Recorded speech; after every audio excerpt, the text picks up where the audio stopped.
Hello, listeners, and welcome back to our channel. I'm Storyteller. So, I hope that all of you are doing great and all of you are eager to learn something new. That's why today I am here with our new story, The Best Christmas Present in the World.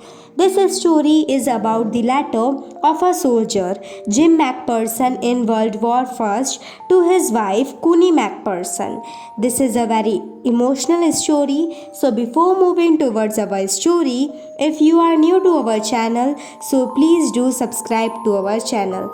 So now let's move towards our story. I spotted it in a junk shop in Bridport, a roll top desk. The man said it was early 19th century and oak. I had always wanted one, but they were always far too expensive. This one in bad condition, the roll top is several pieces. One lamp clumsily mended, scratch marks all down one side. It was going for very little money, and I reckoned I was just about capable enough to have go at restoring it. It would be a risk, a challenge, but I had to have it. I paid the man and brought it back to my workroom at the back of the garage. I began work on it on Christmas Eve, mostly because the house was resonating with overexcited relatives and I wanted some peace and quiet. I removed the roll top completely and pulled out the drawers. Each one confirmed that this would be a bigger job than I had first thought.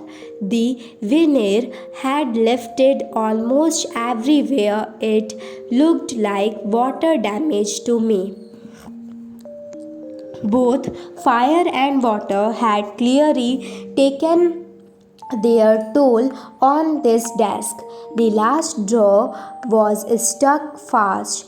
I tried all I could to ease it out gently. In the end, I used brute force.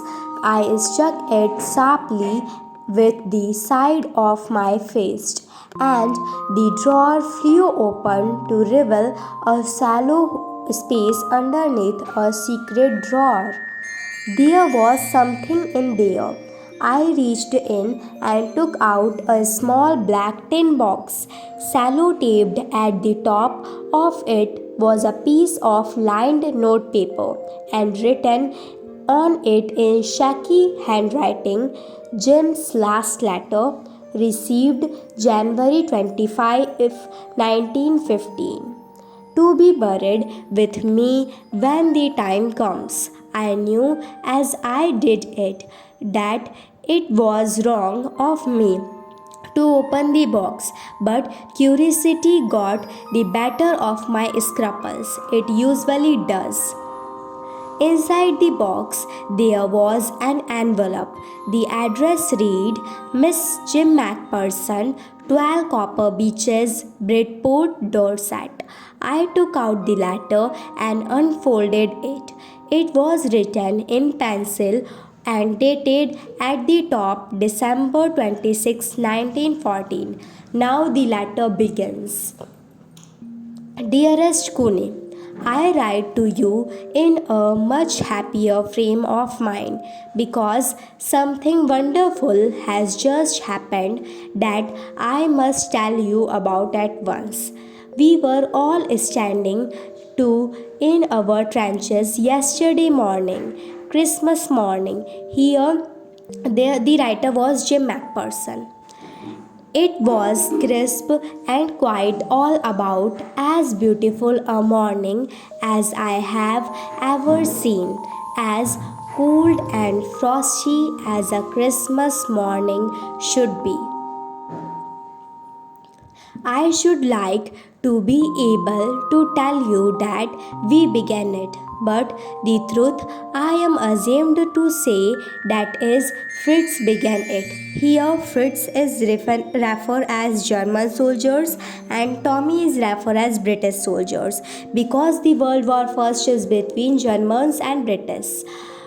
First, someone saw a white flag waving from the trenches opposite. Then, they were calling out to us from across no man's land, "Happy Christmas, Tommy, Happy Christmas."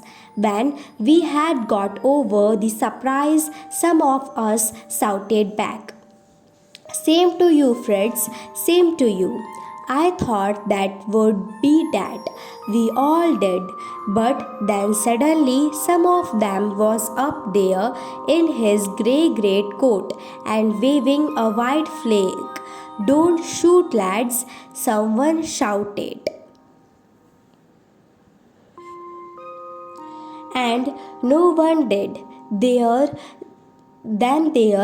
was another Fritz up on the parapet and another. "Keep your heads down," I told the men. It's a trick, but it wasn't. One of the Germans was waving a bottle above his head. "It is Christmas Day, Tommy. We have naps. We have sausage. We meet you." Yes. By this time, there were dozens of them walking towards us across no man's land, and not a rifle between them. Little Private Morris was the first up. "Come on, boys, what are we waiting for?" And then there was no stopping them. I was the officer. I should have stopped them there and then, I suppose, but the truth is that it never even occurred to me I should. All along their line and ours, I could see men walking slowly towards one another, grey coats, khaki coats meeting in the middle, and I was one of them. I was part of this. In the middle of the war, we were making peace. You cannot imagine, dearest Kuni, my feelings as I looked into the eyes of the Fritz officer, who approached me, hand outstretched. "Hans Wolf," he said, gripping my hand warmly and holding it. "I am from Dusseldorf. I play the cello in orchestra. Happy Christmas." "Captain Jim Macpherson," I replied, "and a happy Christmas to you too. I am a school teacher from Dorset in the west of England." "Ah, Dorset," he smiled. "I know this place. I know it very well. We shared my rum ration and his excellent sausage, and we talked. Kuni, how we talked! He spoke almost perfect English, but it turned out that he had never set a foot in Dorset, never even been to England. He had learned all he knew about England from school and from reading books in English. He had a wife. His favorite writer was Thomas just Hardy. 6 months his ago. Favorite book, as far I from looked the madding crowd, there were hurdles there in no man's land. We talked of all Bathsheba, no man's land, Gabriel, Oak, laughing, talking, drinking, and Dorset. Hans Wolf and I shared what was left of your wonderful Christmas cake, Kuni. He thought the marzipan was the best he had ever tasted. I agreed. We agreed about everything, and he was my enemy. There never was a Christmas party like it, Kuni. Then someone, I don't know who, brought out a football. Great coats were dumped in piles to make goalposts, and the next thing we knew it was Tommy against Fritz out in the middle of no man's land. Hans Wolf and I looked on and cheered, clapping our hands and stamping our feet to keep out the cold as much as anything. There was a moment when I noticed our breaths mingling in the air between us. He saw it too and smiled. Jim McPherson, he said after a while, I think this is how we should resolve this war. A football match. No one dies in a football match. No children are orphaned. No wives become widows. I'd prefer cricket, I told him. Then we Tommies could be sure of winning, probably. We laughed at that, and together we watched the game. Sad to say, Cooney Fritz won 2 goals to 1. But as Hans Wolf generously said, our goal was wider than theirs, so it wasn't quite fair. The time came, and all too soon, when the game was finished. The naps and the rum and the sausage had long since run out, and we knew it was all over. I wished Hans well and told him I hoped he would be see his family again soon, that the fight would end and we could all go home. I think that is what every soldier wants on both sides. Hans Wolf said, Take care, Jim McPherson. I shall never forget this moment, nor you. He saluted and walked away from me, slowly, unwillingly. I felt he turned to wave just once and then become one of the hundreds of grey coated men drifting back towards their trenches. That night, back in our doggettes, we heard them singing a carol and singing it quite beautifully. It was still Natch, silent night. Our boys gave them a rousing chorus of while sheepherds watched. We exchanged carols for a while and then we all fell silent.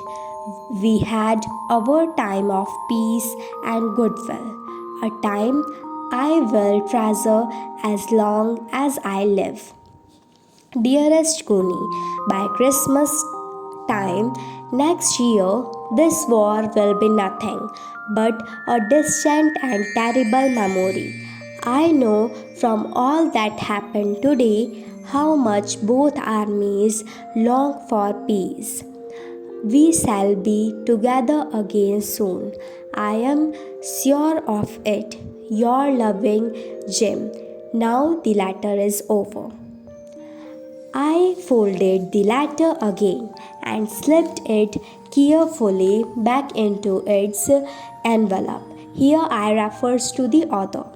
I told no one from one about my find but kept my shameful intuition to myself.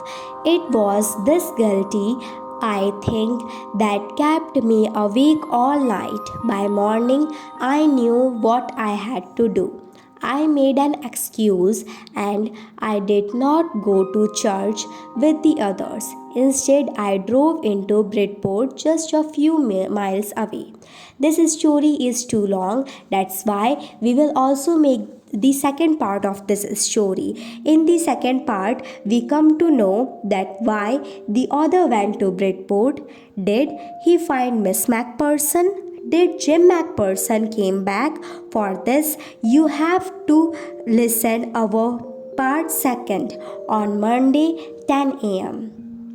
And I hope that all of you like this part. So please do like, share, subscribe and